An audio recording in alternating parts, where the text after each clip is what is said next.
Well, good evening, everybody. Welcome back to the channel to talk about the second book of the Long Price Quartet, A Betrayal in Winter by Daniel Abraham. I'm once again joined here with John from Talking Story, Alan from the Library of Alexandria, who's also known as the Long Price Prophets. If you weren't here for the first chat, John and I are reading this series for the very first time. And Alan is rereading, so he's kind of our guide along the way. And we had a chat after the first book, and we're here to talk about A Betrayal in Winter. And we're going to have a very brief, spoiler-free at the very beginning for any of you that have not read this book. We'll do a little bit of spoiler-free talk, but then we'll jump into spoilers because I know there's some details, especially with some of these characters and some of the political intrigue I can't wait to talk about. Yeah, Alan has the night. Both of you have better editions than me. Mine's in the other room, but Alan has the hardcover editions. John has that beautiful omnibus. I have the two trade paperback omnibuses that are different heights. I'll have to bring that for the next chat. It's like a half inch. The second one's like a half inch taller. It's horrible. Anyway, luckily the books are not horrible. Oh, the books are phenomenal. But let's go ahead and jump in. John, why don't we start with you? Just like kind of your spoiler-free thoughts about what you thought of Betrayal of Winter. This is the thing that stuck out the most to me when I finished Betrayal in Winter and I set the book down and I thought that was just scintillating drama. That just jumped off the page. And then I started to replay the whole thing in my head.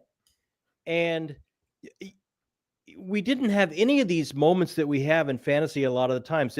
There was no duel. There was no huge battle. There was no, it was just the beauty of two or more fully realized characters in a room together that were talking to each other, and the conversations and the maneuverings and the machinations were just,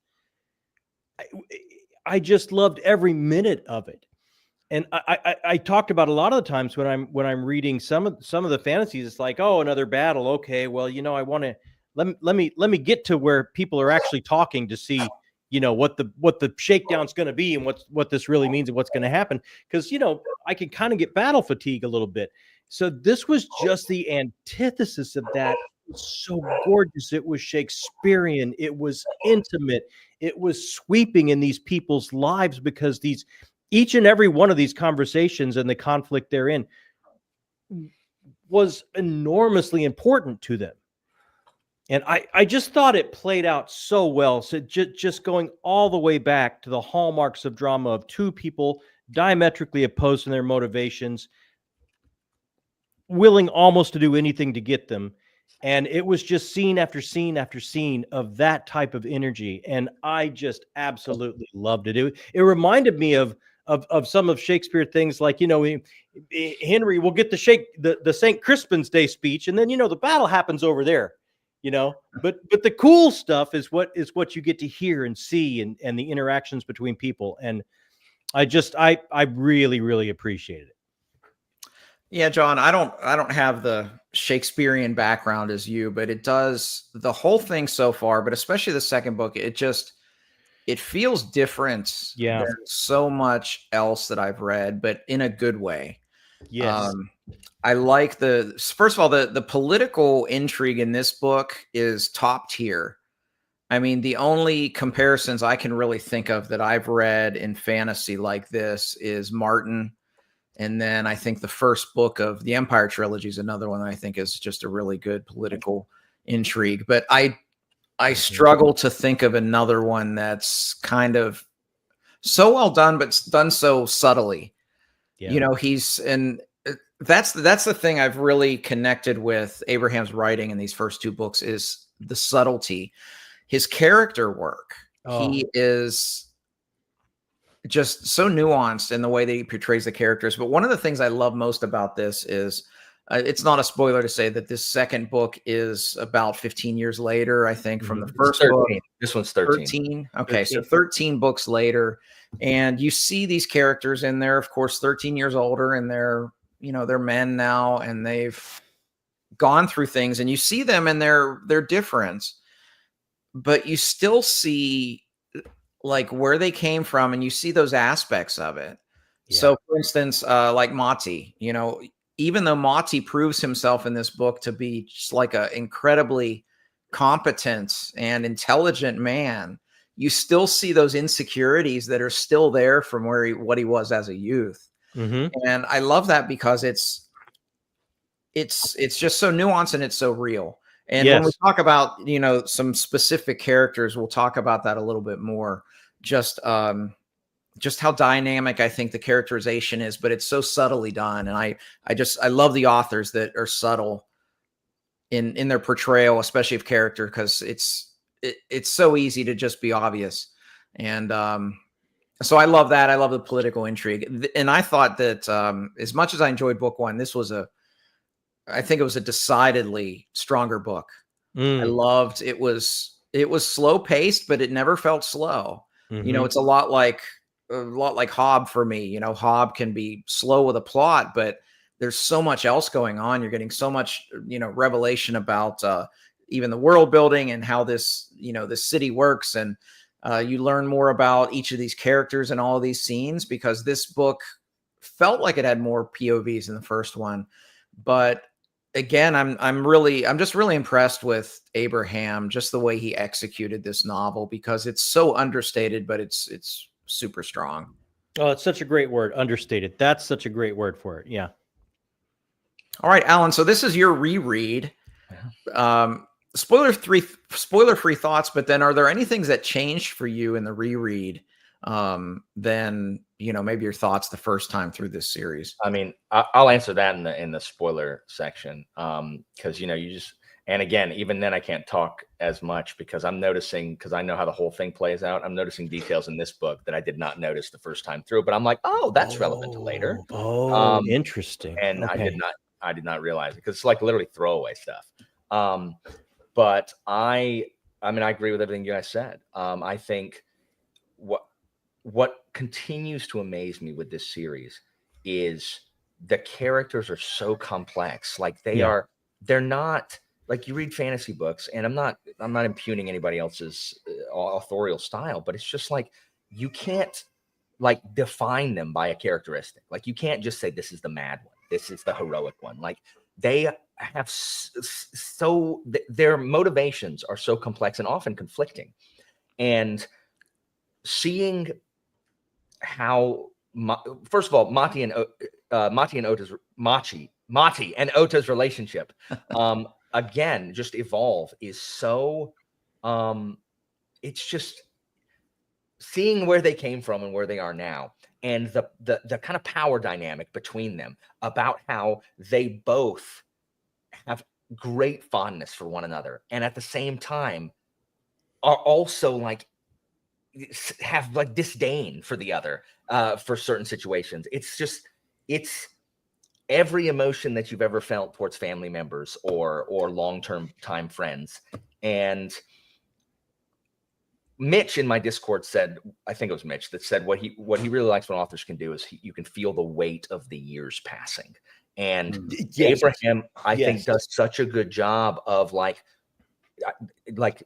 identifying how much time has passed, but we don't have flashbacks. We don't have big long scenes of what happened over the time. And yet we believe that time has passed. We believe that they have grown from these situations. I mean, one of the wildest things is that we get literally nothing of Maj from the previous book, except for little pieces that are filled in that, you know, without going, you know, into pages and pages, we still feel like we know what's happened with him and Maj and the island and all that kind of stuff.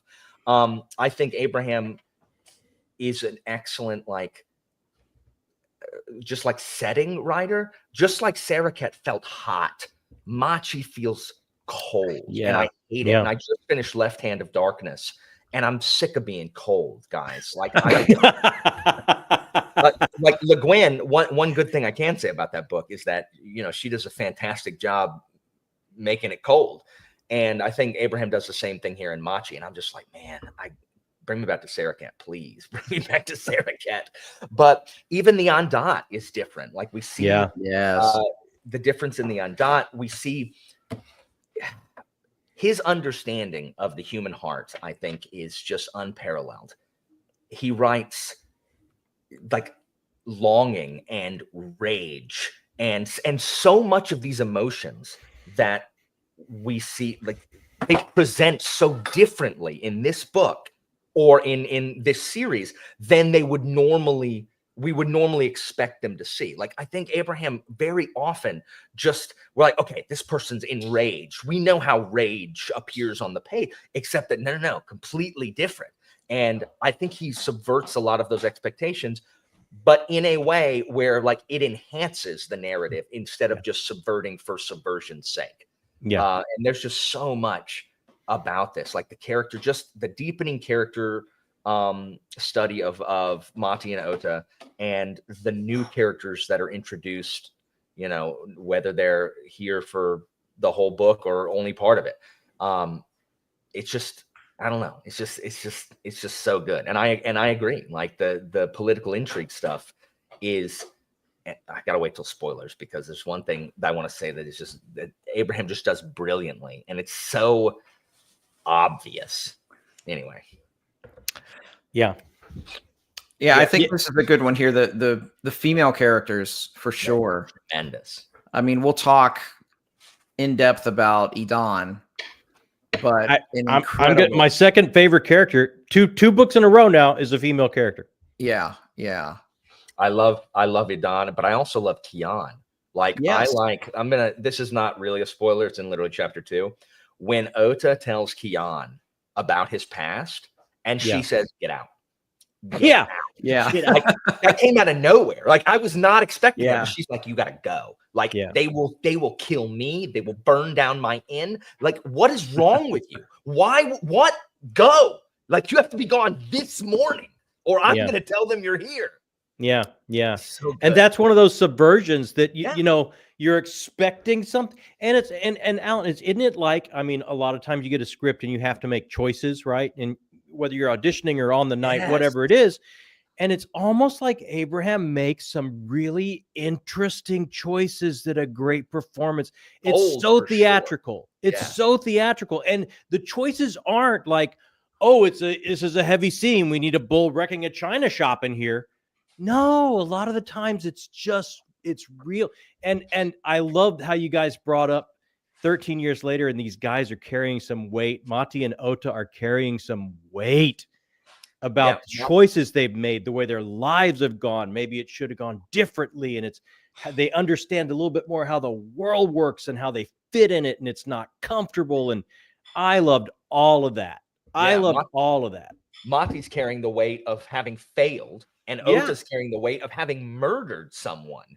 Not just murdered someone, but literally brought a city to its heels, like to its knees. He single-handedly destroyed Sarakat, but he did it so that Galt wouldn't be wiped off the map. I know. Yeah. So it's just like, it's almost like an amazing Bond villain. Like, the motivation, I can, you know, it's like a great Blofeld speech at the end. Like, I can kind of see that. It's incredible. So let's go right into spoilers, because I want to start digging into this a little bit. I think I have a spoiler banner. Hold on a second. Can I please just say something before? Okay, I'm gonna let y'all like go wild. But like reading it again. Like, I was just laughing the whole time, but I gotta wait for the spoiler banner to go up. I can't find my spoiler banner. I thought I had one. Well, you're all warned. It's book 2. I hope that we don't ruin it for anybody. But I'm sure we're gonna talk plenty about Idaan. But the one thing I do want to say, or Idaan, the one thing I want to say is, it is almost comical. Like, you can understand Idaan. Like, Idaan's rage is some of the best I've ever seen. Like, she is Shakespearean in her rage and her tragedy. Absolutely. And you almost, like, she's killing her family. Like, that's terrible. But you can almost understand it, because everyone is proving her point. no one at any point assumes that Yes. it could be the girl Yeah. No. who's right there, has access to literally everything. She's the obvious suspect.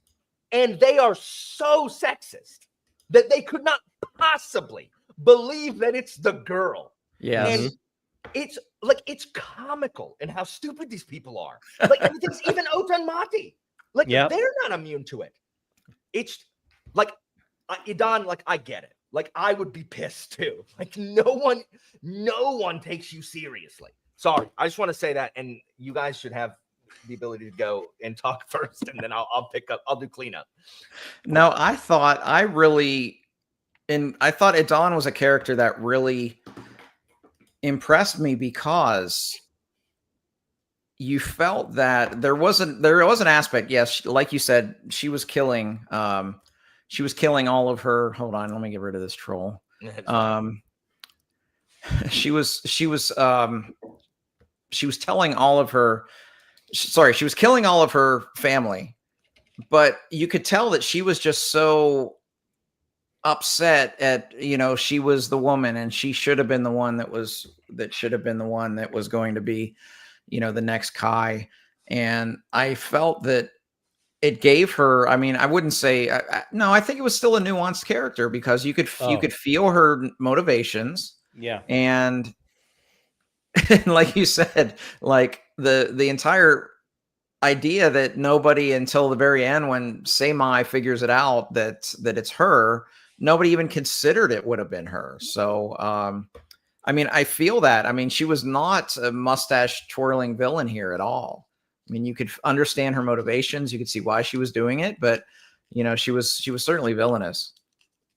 Oh, but a beautiful villain. She was my favorite. Like, she's up there with Lady Macbeth. Like that's just wow. What an arc. Yeah. Like what that if you adapted this to stage, you would have people lining up to play her. Like, that's just because she has those moments. She has her out damn spot moments of where she can't believe what she's been pushed to do, but she, in for a penny, in for a pound, she's going to have to push through and go all the way. She's going to have to do it. And when it comes time that it's her own father, it's great character. Great character. And she had I forgot his name briefly. The one who would have been the Kai. She had him wrapped around her finger. Her little boy toy? Oh yeah. Yeah. Oh, and then when he found out that she was with Samai as well, that was that was good. Yeah. Yeah, that was the scream. That was that was impressive. So you mentioned Idaan was your favorite character. I would say she's probably my second in this book. My favorite characters, I really liked Mati a lot in this book. Because I loved seeing, because he was the insecure, almost younger brother figure in the first book, and he fails at the end. He's just what he went through, and wasn't able to bind Seedless. He's a failure, and you see now even later he's kind of this. He's still a poet, but he's he's not very well revered. He's not had the strongest of a life or a career, if you call that, as a poet. So seeing him, I felt that there was just a lot of agency with the character. Yes. I loved how he just totally just said, I'm not going to do what the Dykvo wants me to do. I'm staying here, and he's sending the letters and all of that. And even though I also like how he started off, he was kind of blundering a little bit. Oh, I mean, he's in a new gig. Like, he's not, he's not Sherlock Holmes here to start. And I really like that journey. It took a little bit of time. Yeah, it wasn't until the scene with I wrote his name down, Baroth, the librarian, right? Which I want to talk about him in a minute, because I think he's the perfect illustration of how good Abraham is at this character thing. But yeah, until the scene he had with Barath, he actually, he wasn't doing real well. He was so obvious. All the questions when he's going to the mines and all of that. But then he starts to get better at it, and then he does extremely well after that. So I really liked that, but we still saw the little boy, Yes. And in the beginning, like, it's like his whole plan is like to stick out like a sore thumb. So, like if Ota hits town, I'm going to stick out enough to where he'll come find me. That was his whole, that seemed to be his whole plan there. Yeah.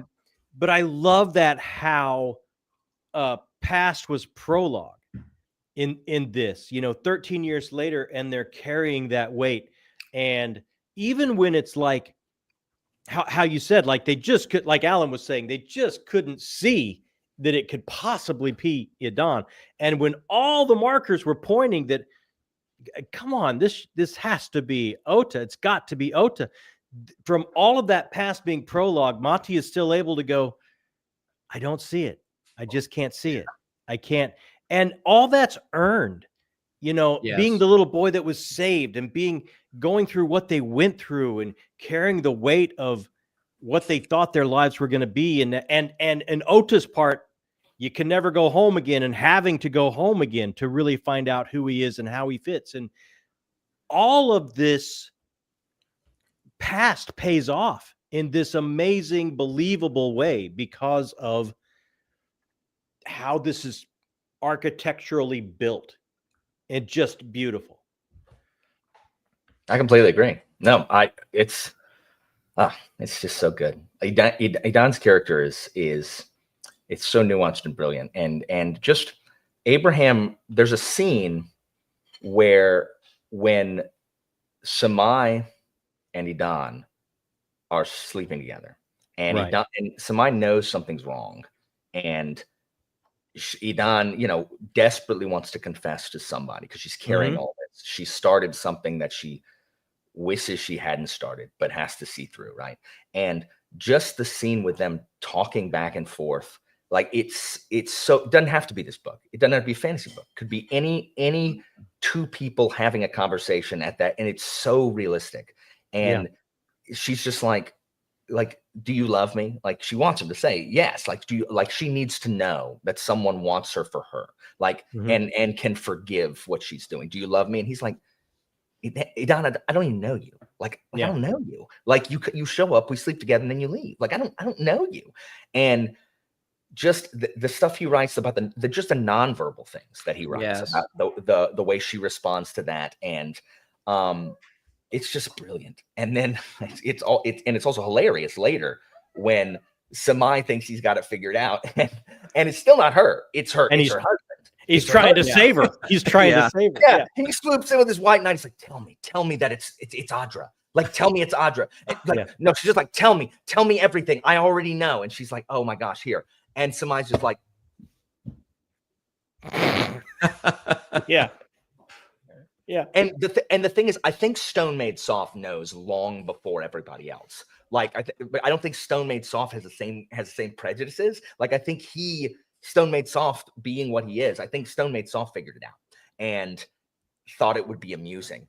And the fact that Stone Made Soft uses Samai's absolute just mind blank to challenge him to the game that's going to free him was just so sinister. And so Stone Made Soft is so sinister in these innocuous ways, like wondering, like looking up and wondering if he could bring down the mountain around them.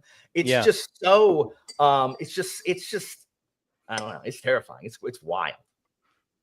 Yeah. It's and the flip side of that, because the one person that tells her over and over again, I do love you, the man she has wrapped, but that's not her. She cannot be saved by him because he's so deep in it with her. Yeah. She's got to go somewhere else because he's just completely wrapped up in this with her. So she just can't accept it. I mean, she's got complete acceptance. Yeah. And I just feel so bad for her when she sees someone, because they didn't even tell her. she just witnesses Samai up there with Mati and just her catapulting herself off of the balcony, breaking her ankle. Like, it's just it's so raw. Like, every one of us who has been betrayed by someone we thought we could trust, like, she gives voice to all of that because she thought that Samai was going to be her salvation. And instead, Samai he's both, because he ruins her, but also frees her from this burden that she's been having to carry. Like, now she's going to, face the consequences for what she's done. Yeah. Yeah. To circle back to the Ondots and Stone Made Soft, I loved, just because this is the second one we've seen. Hopefully we see more, because they do bring a ton of personality. I do love seeing how this, Stone Made Soft was so different than Seedless. Yes, loved it. And although I think it was a little easier to see the connection, and maybe it was explained a little bit better, of, with Heshai, was that his name in the first book? His idiosyncrasies and his insecurities and things like that made Seedless who he is. You don't get to see that quite as much with Samai. Stone Made Soft isn't Samai's. He's just holding it. Someone else bound it. Gotcha. Yeah. Okay. It's been passed down. Yeah, he's like the third holder of Stone Made Soft. Okay. I didn't pick up on that. Yeah, and the whole holding happens through that game, which I thought was just so beautiful. Yeah. Oh, and I thought Samai was gonna lose. Ooh, it looked dicey there at the end when he couldn't focus. Yeah. A Stone Made Soft knew exactly when to sit down at the board. That's why I kind of agree with Alan that he had it figured out, and he knew exactly when to sit down at that board and take advantage of. Yeah, he was waiting for Samai he was waiting for it to come out, because he knew Samai his mind wouldn't be on the game, because he needs an advantage, because part of the binding is he's got to play this game to reseal the binding. But when he was bound, he was bad at it. Like, he was bound as being a bad, like, Go player or whatever. Yeah. Mm-hmm. And what about that moment of Samai in that game when he has to? He has the revelation. Yeah, he has to let go of everything that makes him individual, his frailties, what he's suffering from, all of that right now. He has to completely purge all of that. Yeah. To function on a higher level for everyone around him. So this weapon of mass destruction doesn't just walk away. I know. And once again, we once again see that the Gaults are involved for some reason. And once again, Ota's got to walk that line of, like, what? Like they will be wiped out. Like, if they if the Gaults are discovered to be metal, and that's what I love. Who does Ota talk to?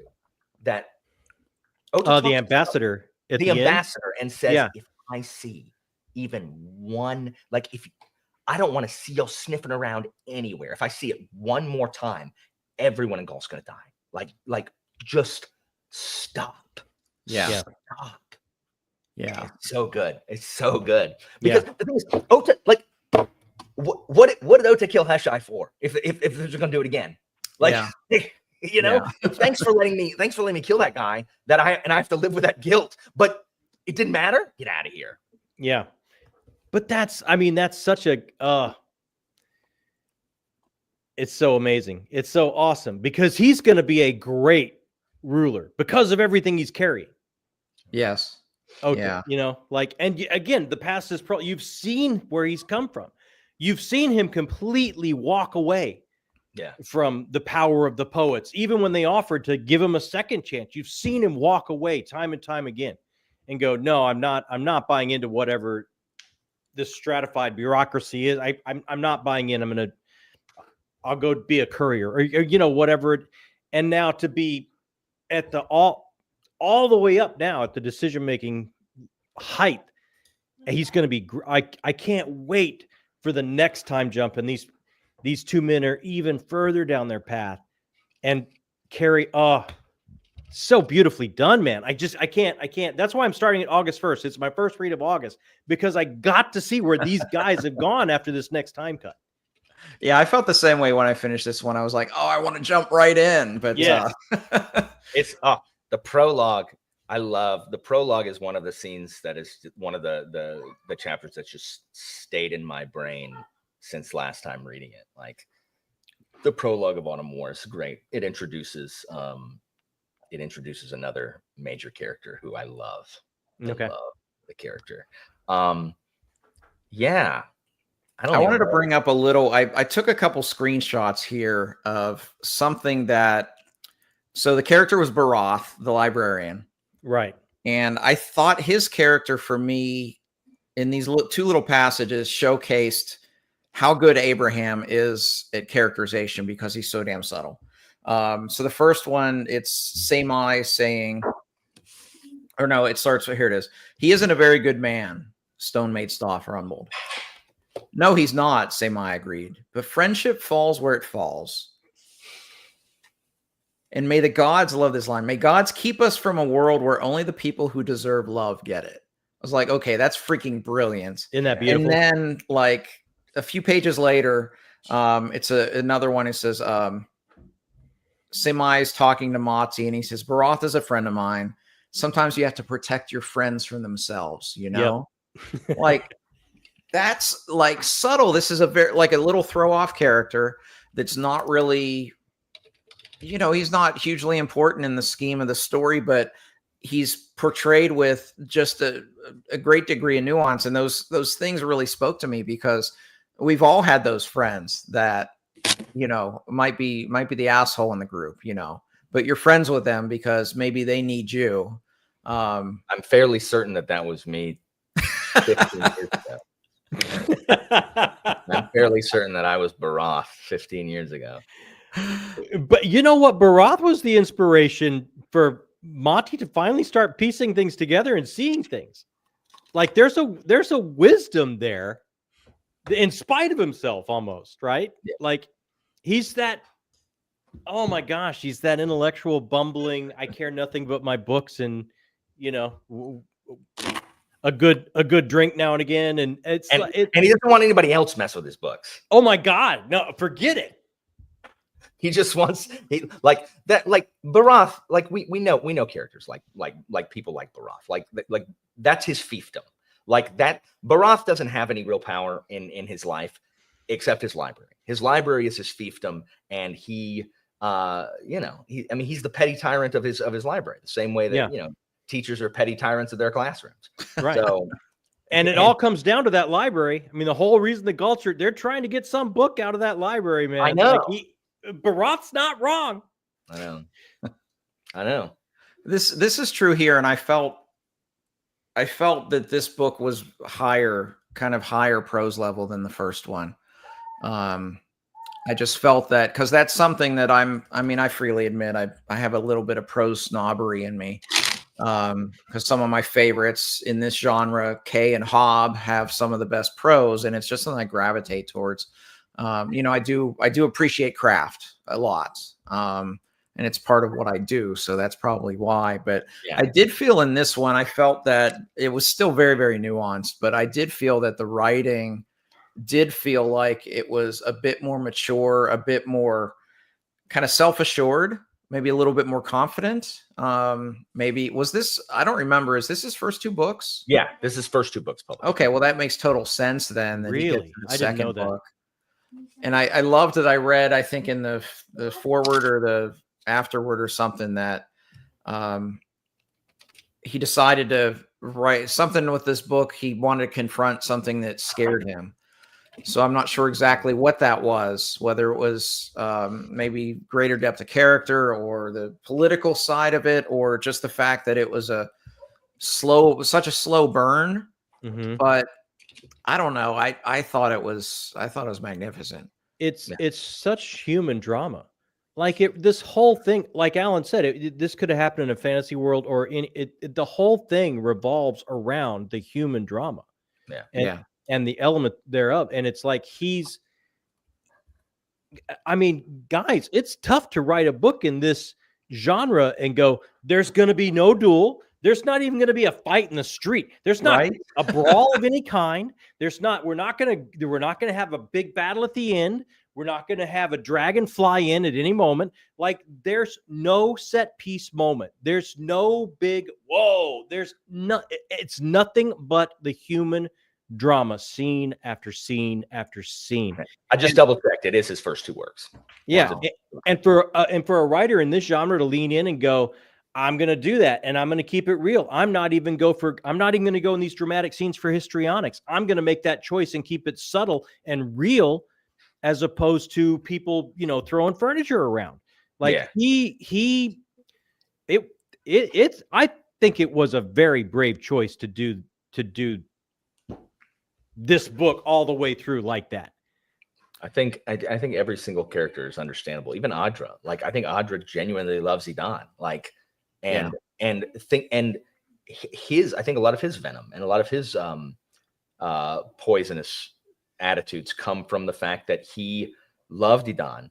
And he is ambitious. That's true. He is ambitious. But I also think, because I think Audra is less comfortable doing what they're doing than Idaan is, especially and 100%. he does this for her.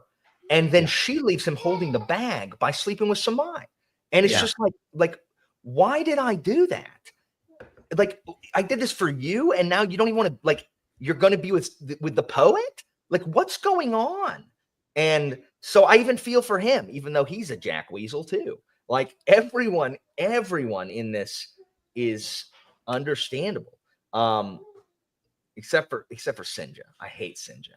I don't like Sinja at all. I don't like Sinja. Sinja's a dork. Yeah. I think Audra is such a, she's got him on a string, man. She has him on a string. I know. Poor guy. Like, just poor guy. But again, it's all human emotion. You can easily trace the motivation. Like, she is going to go knock on Samai's door that night because she just wants to, for an evening, be accepted. Yeah. And not known as this conniving, horrible, that she looks herself in the mirror, and she has to do this to retain some bit of humanity, because she has to be seen other than. Were you surprised when she killed the brother with the bow and arrow? Because I was. Yes. That came out, and I was like, oh, because I thought she was the conniving one. I didn't think that she would, act upon it. And it's one thing to, poison. That's a little less, immediate than, shooting someone in the back of the head. And arrow to the skull. But she, I lost what I was going to say about that. But she make, again, Danat and Bitra is the one that dies at the beginning. I forget what the third brother's name is, Kait or something like that. They're celebrated for killing each other. doing it. Yeah. And she's just like, what? Like, so she's reviled for doing what they would have done and been celebrated for. Yes. Yeah. It's the double standard. It's what Abraham is trying to say here about the innate sexism of the Kayate. It could be heavy-handed. In lesser hands, it could be a bludgeon and a cudgel, but it's not. Like, you completely, even though it's so obvious, you completely understand and empathize. This is a woman who has no agency, because the women of the Kai don't. The nobles of the Kai have no agency. Tian has more agency than Idaan does, and she runs a boarding house. The women of the Kai have no agency, and so she is trying to claim some agency in her life, and is reviled for trying to be relevant. You know what I mean? So I just feel so bad for her. But we have not really talked much about the relationship with Mati and Ota, and I think it's so good here. The speech where Mati just unloads on Ota and says everything that's happened since then. He had a kid, and he's not sure if it's his, but by goodness, that's his kid. And he raised it. And, the Daikvo told him he couldn't have a family, but he said, I'm going to have one. but he couldn't do, and so he could neither be poet nor family not man very well. Yeah. And and he's like, I hate you more than anybody else I know, and yet I love you. I am so happy to see you. And like that is just like, it's just hard. That's just ineffable. Like it's just so hard to quantify that, because Mati's mad that Ota could do things that, like, Mati never would have been able to kill Hashai, but also Ota is responsible for Mati's failure. And also he thinks that Ota is his Nait's dad. Yeah. And he has such a complex, where Ota's better than him. And so he's kind of like you can see that Mati kind of likes the fact that he's not an outlaw. Like, he's the one being sent there, like, kind of to unravel. He's the Agatha Christie, and Ota's an outlaw. And Ota basically owes everything to him, which is a reversal from the first book where Mati owes everything to Ota. And it's just so good. It's just so good. And despite this conflict that they have, they're still the ones that they trust more than anybody. Like, they're the only ones they can trust because they're the only ones who know what they've gone through. It's absolutely brilliant. Absolutely brilliant. And then later, like Mitch brought up here, and then when Ota realizes, oh, maybe can father a child. Oops, I was trying to be a nice guy. Like, oh my goodness. Like it adds a total another layer to it. But I know all of us haven't had enough. All of us haven't had the amount of spins around the sun as I have, but we've all had enough to know, like, we have that moment in time that will always be an amber, and we'll always think, if I would have just done it a little differently, if I would have just taken this way, Yeah. And that's where these two guys are. And they will forever love each other because of their past. They're the only, each for the other is the only one that has any possible chance of understanding and giving some type of absolution or conscience to what the decisions they've had to make, because they were there when they had to make these choices and decisions. And those decisions and choices absolutely probably haunt them daily, and they wish they could go back and do it differently and over. But each to the other, they're indelibly linked forever. And I can't wait to see them all the way at the end of this journey. Old guys sitting on a bench with each other going, those were some times, huh? Well, like, that's coming. Well, when you get someone like Samai who wasn't there, and Samai finally calls Mati out, says, no, Mati, all the evidence points to Ota. Can you give me a single reason that isn't just because you love him? Like, give me one reason other than you love Ota. Can you? And Mati's like, I can't. Like, I can't. But I just know he can do it. But he just, I know him. What Samai needs it to not be Idaan, like Idaan. Like, Samai needs it to be anybody else. Like, he needs, and how is Samai was like 20, I think. Samai's 20. Okay. Samai is Ota's age in book 1. Yeah. Okay, gotcha. So he's still pretty young. Yeah. Mati even says he sees Samai as who he could have been, like a different path, only in Saraket holding Seedless. And I did love kind of because in the first book you saw kind of how Mati looked up to Ota, and now in this book, just because of the age, Samai was kind of looking up to Mati for so long, and you could tell that Mati, he was not quite sure what to do with that. And he kept downplaying it, like, I'm not even a real poet, and all of this stuff. It was uncomfortable for him. Am I wrong, or did they say that the Daikvo, like 6 poets died trying to rebind Seedless? Like, was that in this? Did a bunch of poets try to rebind Seedless after? I think so. Yeah, I think that was in here. I think that was in there. They tried and but it failed. Was not possible. No, it wasn't. Seedless was gone. Seedless got what he wanted for sure. Yeah. And I love how Stone Made Soft is trying to get the same thing, but in such a different way, like you guys pointed out. Like, but how about Mati's decision? Like, Mati is back in. Like, he's back in with the Dai Kavo. Like, he does the job. He's back in the good graces. He can go back to the village and he can start like he can actually have some kind of meaningful and important life as a poet. Yeah. And he chooses not. He's like, I have to see this through. Like, I can't let Ota take the rap for this. Like, I've got to see this through. And because of that, he's basically kicked out.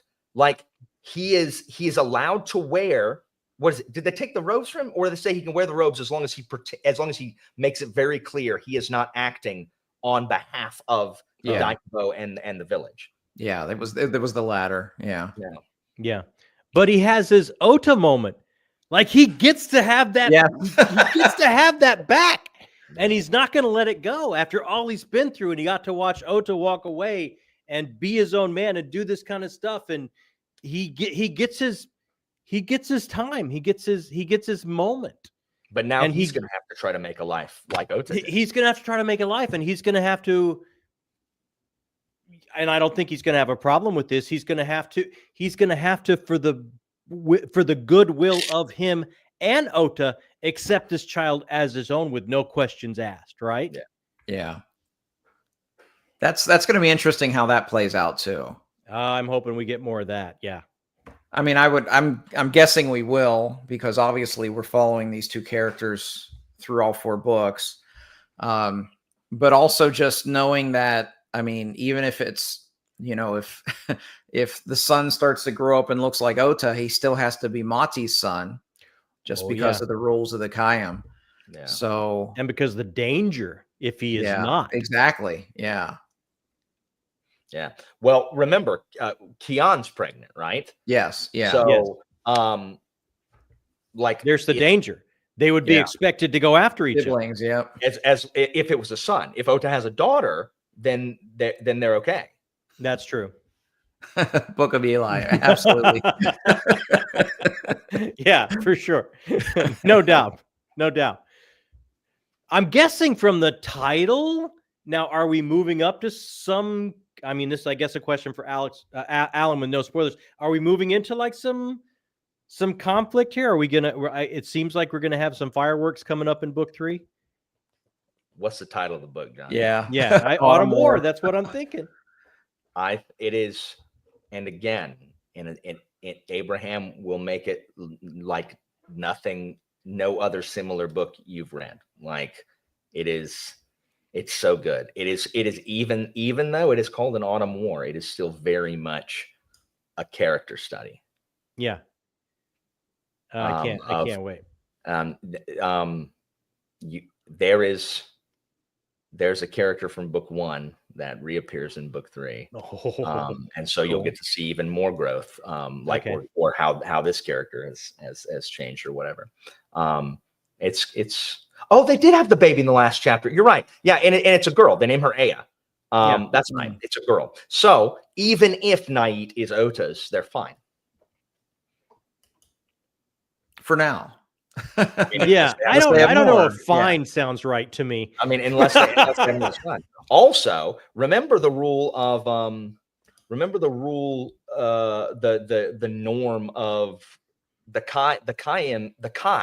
They don't take one wife. They have multiple wives. Right. So we're going to have to see how, if Kian handles that, or how Ota handles that. Yeah. Yeah, because he seems like he wants to change some things. So that could be interesting just to see. Well, and we all know how societies deeply rooted in tradition like things to be changed. Yeah. They do it freely, willingly. Yeah, absolutely. They see that's the way for growth all the time. Of course. Yeah. and it's so cool because by the time Autumn War starts, Ota's been Kai for 15 years. So it's just again, you'll get to see the weight of time passing and what all has happened. Yeah, I can't wait. I cannot wait for that. Good. It's so good. So it'll be like Ota will be like late 40s and because Ota's 33 in winter. So he'll be late 40s. Yeah. Yeah. That's going to be interesting. Yeah, I think they're Yes. both almost 50.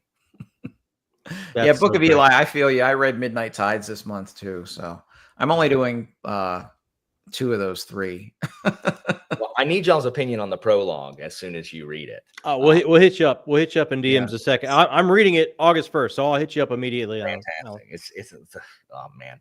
I don't You know, even one before we break up, I love again Betrayal in Winter. We have the magic system this time revolved around mining and how it's used for the furtherance of commerce. Yeah. And that's why the Galts are knocking at the door.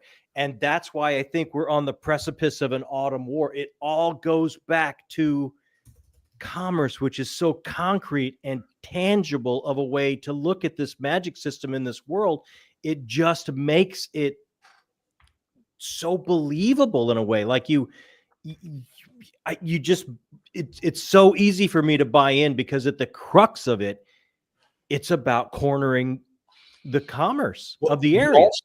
You also hear that the Galts are developing like steam tech. And, yes. and everyone's just like, okay, whatever. But they're like, hey, maybe we shouldn't invest in something beyond needing the Idaan. And they're just like, let the Galts come or do whatever they need to do. Like the Galts are fine, whatever. Let them have a little steam thing.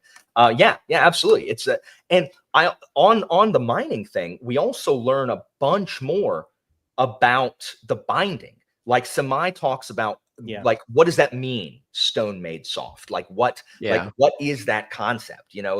And how they use it and how soft do you make it? You make it like runny, but also just soft enough to where they can punch through it, but without collapsing the ceiling on you. So I love the scene where Samai made it soft so that Audra was like stuck in the mud.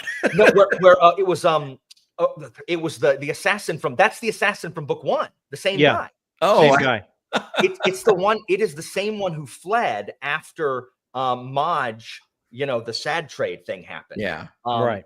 The moon-faced guy. Yes, and, and they caught him because Stone Made Soft was.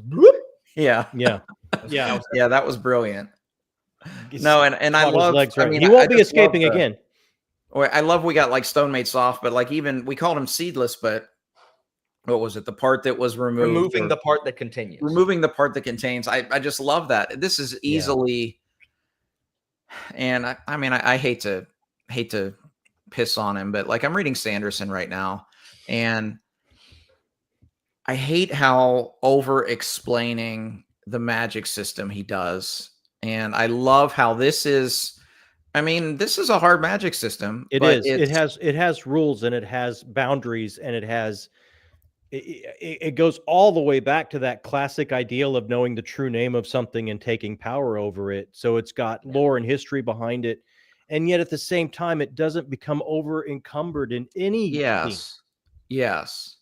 And it's just, I don't know. It's just done, I guess, more tastefully. Yeah, he continually does that in book 3 and 4. We learn more, but it's like a drip feed.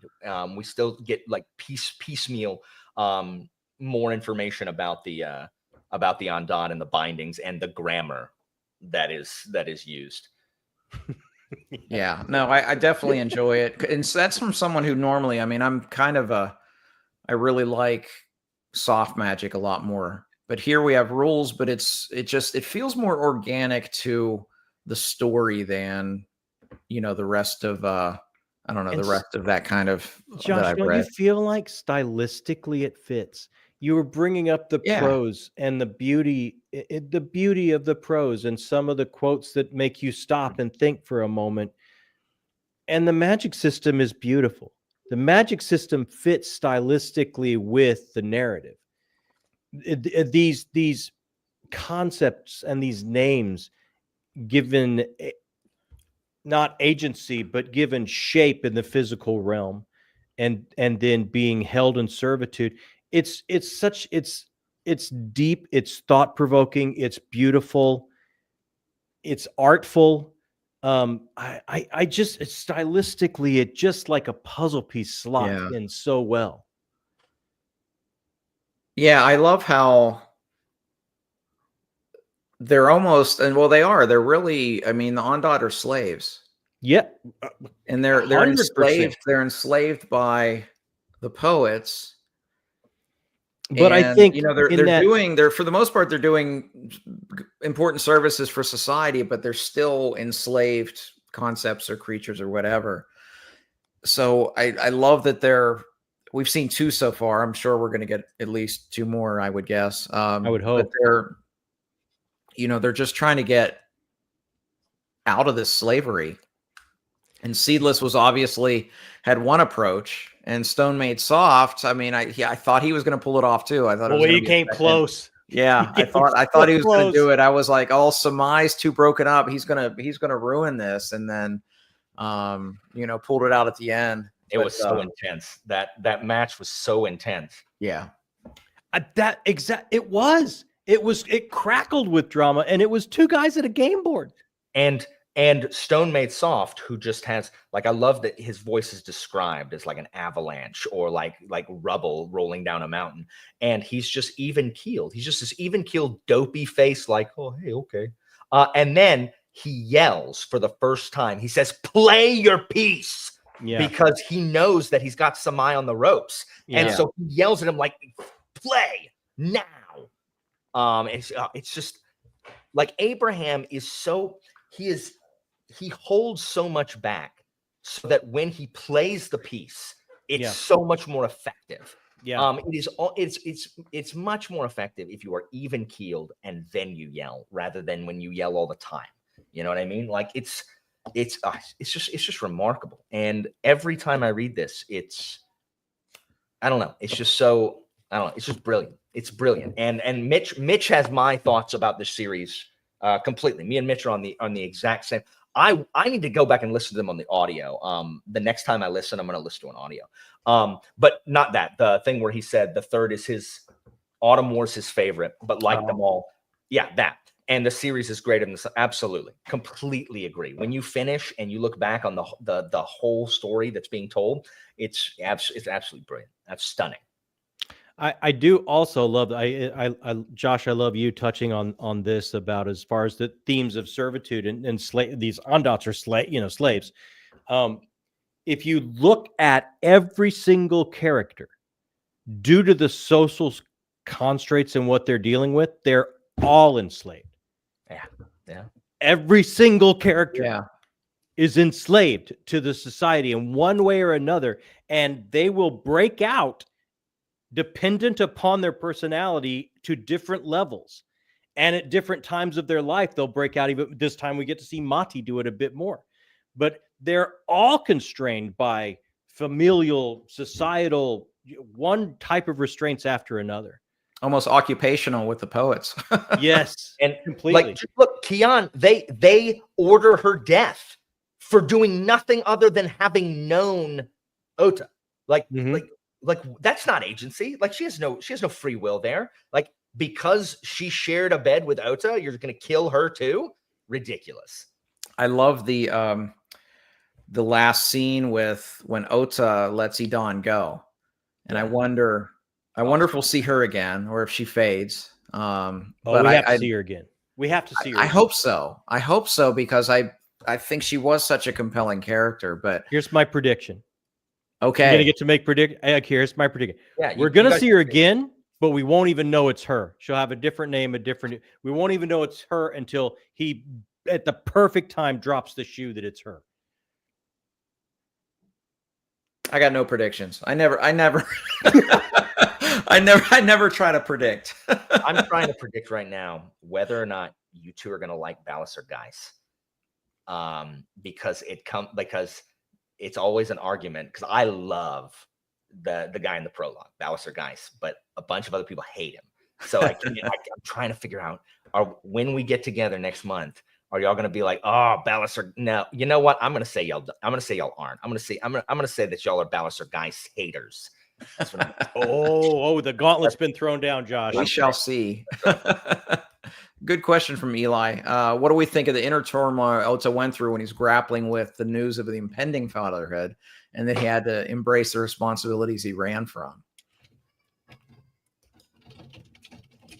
That was, again, a different level of servitude, right? Like, here's somebody that has, through his entire life, made every decision to eschew these societal constraints that they try to put on him from the independence from the moment his family sent him to that school to the moment where I'm going to go. The moment he decided he was going to go back, he was going to go home again. You can't go home again. He went home again. From that moment, I knew all of his freedom will be gone. Yeah. Yeah. It's and interesting. He doesn't want it. He doesn't want leadership. That's what will make him the most astounding leader.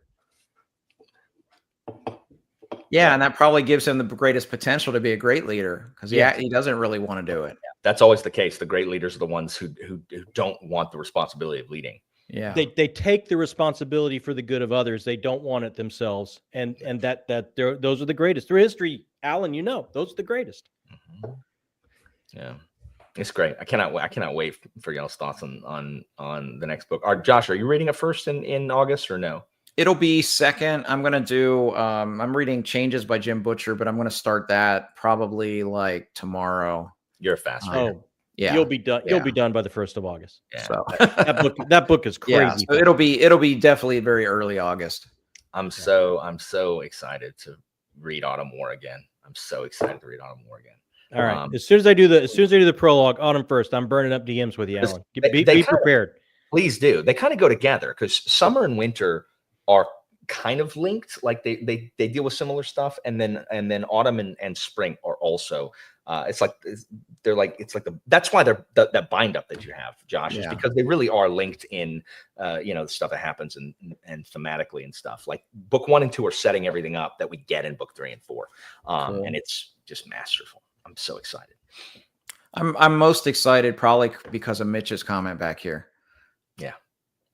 That really has me excited that the series greater than the sum of its parts, because I can already see, because I felt that the second book enriched the first book. Yeah, I would totally agree.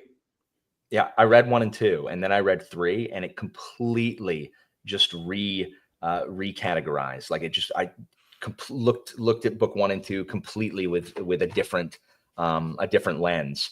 And then when I finished book 4, I just sat back and kind of stared because I'm like, what a freaking series, man.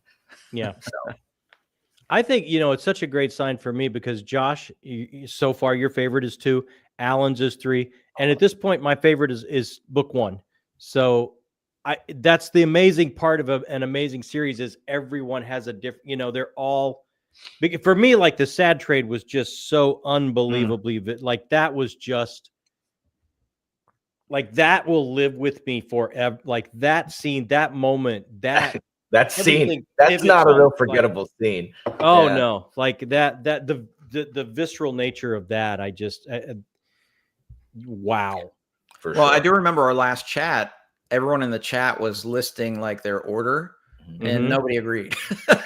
Like everyone had number 1, number 2, 3, and 4. So I mean, that is a testament of a series that maybe the series is great, and each installments just have different things that you may prefer. But how it speak to us individually, each of those installments. Yeah. I think Winter's actually my least favorite of the 4. Really? Okay. I think a large part of it is that I'm cold.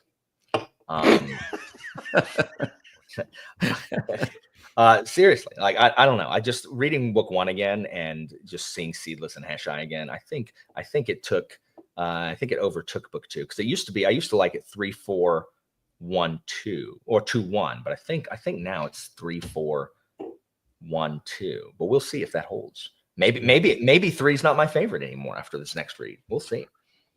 That's awesome. Can't wait. I cannot wait either, guys. This has been. Thank you for having me. Not only a great series, but spending time with the two of you and reading it together has just been absolute magic. It's been tremendous, for sure. Absolutely. Okay, well, thank you all in the chat. Hope you enjoyed this chat. We will sometime in August. The next one is going to be on Alan's channel. Yeah. So Alan's going to host volume 3 of Long Price Quartet sometime in August. I mean, we're reading it early, so we're not kind of bind to wait until the end of the month. We could do it sooner rather than later. Cool. Yeah, so we can just do it whenever. I know Alan has some big life stuff happening soon. So your schedule may dictate when we get together, but thank you all in the chat. You know, love the comments, and I love the feedback.